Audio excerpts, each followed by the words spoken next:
more detail about your take regarding the situation in the Middle East. It seems like you support a more expansive approach than your opponent. Does Congress need to weigh in and authorize this, or should it be an open-ended commitment? And if you could also address specifically whether you think there is a role for American troops to go into the country. In my view, Congress does have a role to work with the presidency on this and figure out a solution that best serves our national interests. It is clear to me that the president does not have a plan to deal with ISIS in terms of containing them on the ground. Every military expert, American or otherwise, has said without boots on the ground, bombing is not going to solve this problem or keep ISIS contained. Our allies, the Turks, have told that to us. Our allies, the Israelis, have told that to us. Our allies, the Saudis, have told that to us. I do not lightly consider the difficulty of deploying American troops. I hope we avoid that.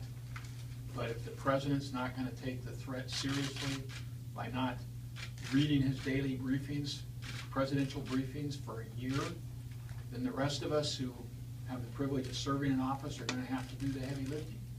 I hope that American troops do not have to be deployed. I hope the president, seriously, I hope the president's successful in constructing the coalition of the unwilling, because we have to confront ISIS where they are before they come here.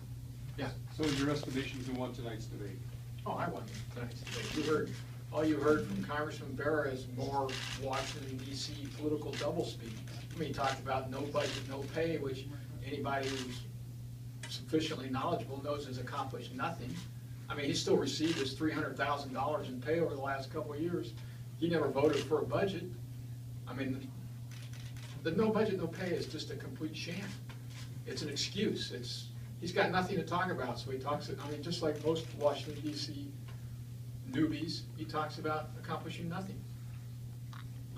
Mr. Osi, you brought up the UC's increased recruiting of international and out-of-state students, which they defend as a way to offset budget cuts. You said you wanted to look at rolling that back, but Congress has no direct authority over UC policy. So what do you suggest doing to address that situation? When the UC system regions decided that the children of Californians had to become second-class citizens for the benefit of kids from out of state or from overseas, I found that objectionable. Members of Congress provide funding for various UC facilities up and down this state. If the regents wish to discriminate against California kids, they're going to get my attention. So you would withhold funding for I know the appropriators. I'll use every tool I can to make sure California kids get a fair shake in the admissions process. Any more questions? I do want to bring up something here. I mean, I cast 6,000 votes.